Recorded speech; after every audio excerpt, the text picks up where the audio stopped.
Algunos están acostumbrados a entender el neoliberalismo como algo, pues sí, que creó Thatcher y Reagan, una idea de reforma económica, desarrollo, pero en tus escritos desarrollas una idea mucho más profunda de qué es el neoliberalismo, cómo nos ha cambiado como sociedades y como individuos. Cuéntame un poquito de tu enfoque.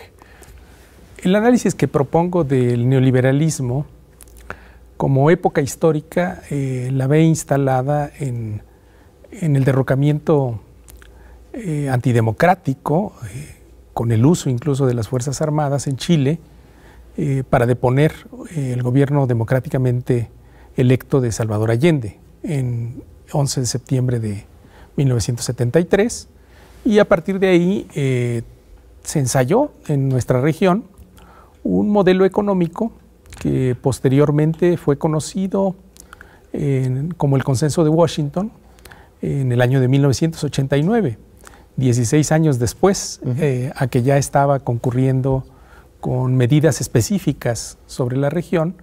Se conoció como un decálogo de medidas que básicamente lo que planteaban era una oposición a todo ejercicio del gobierno o de la política pública orientado a favorecer los intereses del pueblo o de la clase trabajadora, y más bien configurar una formulación en la cual la acción del gobierno tendría que estar planteada para favorecer los intereses del capital o del gran capital.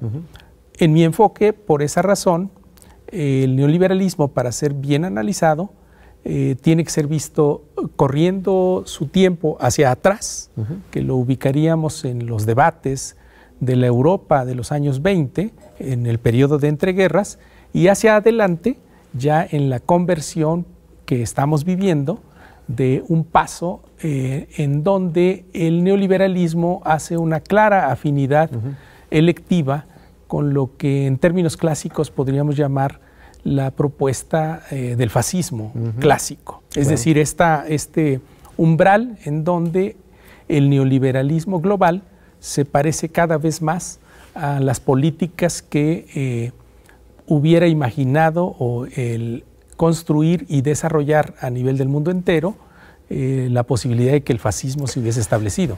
Esto es fascinante, Pepe, porque el neoliberalismo supuestamente tiene algo de liberal.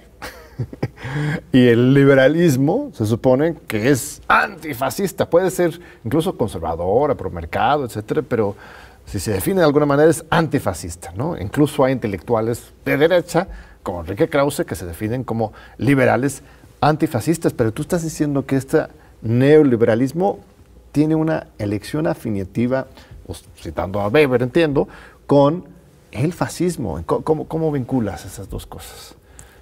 Desde sus orígenes, los economistas que crearon el discurso neoliberal, podemos ubicarlos en una especie de segunda o tercera generación de la escuela austriaca de economía, que no es sino la heredera de los planteamientos de la escuela neoclásica en economía, con los que en cierto modo Marx conoció y debatió. Él los caracterizaba, les hacía llamar los economistas vulgares, porque a su juicio la economía clásica es una indagación teórica que plantea la vinculación entre la producción de la riqueza al interior de nuestras sociedades, de nuestros países o de nuestras naciones, con el trabajo. En ese sentido, para Marx, un economista clásico es aquel que sabe que la producción y distribución de la riqueza social deriva de una fuente que es el trabajo humano. Para los marginalistas, el funcionamiento de la economía tiene que ver más bien no con esta posición objetiva, sino con una posición subjetiva, es decir, la que dictamina la psicología del consumidor, la lógica del mercado, el equilibrio entonces desde los mercados. Esa escuela, cuyos planteamientos originarios se establecen a fines del siglo XIX, posteriormente tendrá una segunda ola o corriente fuerte, digamos, dentro del debate de la economía, porque ahí encontramos la instrumentación de un proyecto que fue el de los marginalistas, que en cierto modo incluso llegó a penetrar a una generación del marxismo, que fue la generación del revisionismo histórico. Es decir, simpatizaron los revisionistas, como Bernstein, que era el heredero, el albacea de Engels, con esas formulaciones que surgían de la economía marginalista y de la sociología del individualismo metodológico. Pero el fascismo, ¿dónde? A ver. Para llegar a ese paso, sí, adelante. Quiero hacer un paso intermedio, que es el siguiente. Entonces, en ese debate lo que ponían en juego los marginalistas era que las teorías de Marx en términos de la explotación no eran sino formulaciones, en todo caso, ideológicas, y no eran objetivamente verificables en el terreno de la economía. En ese debate, obviamente, el discurso de la emancipación, en el sentido del discurso teórico de Marx y de esa primera generación de los marxistas, se ve claramente impactado, digámoslo así, por la lucha de la Revolución Rusa del 17. Europa, en ese sentido, como decía Lenin, a Europa le correspondía la posibilidad de acompañar ese proceso revolucionario del 17 como un proceso de una revolución, si no mundial, sí cuando menos europea, al seno de Europa.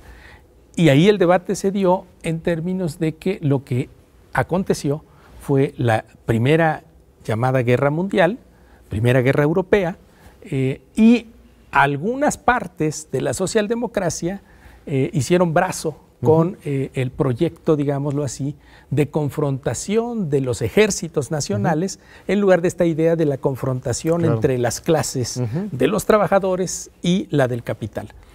En esa generación o en ese momento de ese debate, los años 20, se está desarrollando también un proceso muy interesante que los historiadores identifican en lo que ocurre con la destrucción del Imperio Austrohúngaro y la generación de un proyecto que era, podríamos decirlo así, de alcances municipales, de alcances de una cierta proyección de capacidad de articulación nacional, pero en ciertas ciudades. En la ciudad más importante que se desarrolla eso es en Viena. El proyecto que se llama la Viena Roja, que era un proyecto en donde la acción del gobierno intentaba instrumentarse a un cierto interés de favorecer los intereses de las capas de los trabajadores.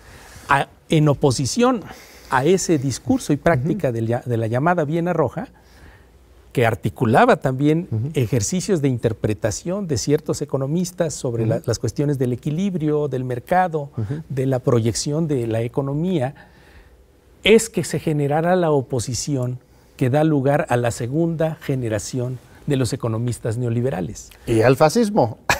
O sea, el fascismo nace como una respuesta al comunismo. Es una ideología estricta, bueno, esencialmente antimarxista, ¿no?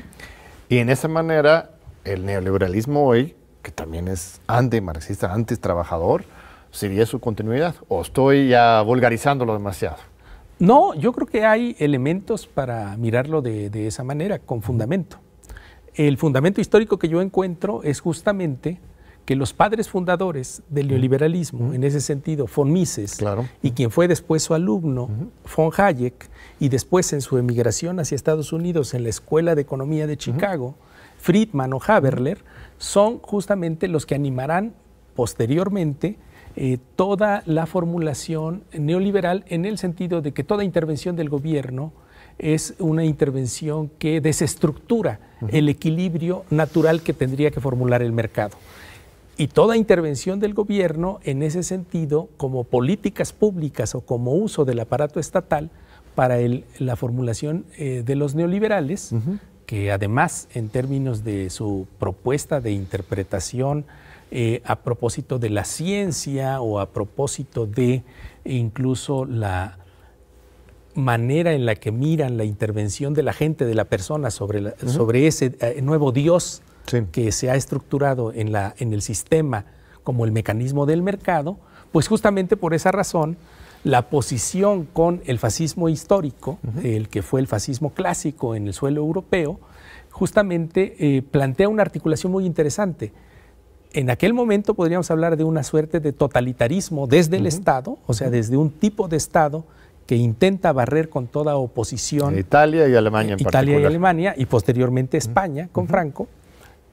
Y acá tenemos un tipo de totalitarismo que es lo que algunos autores han denominado un totalitarismo de mercado.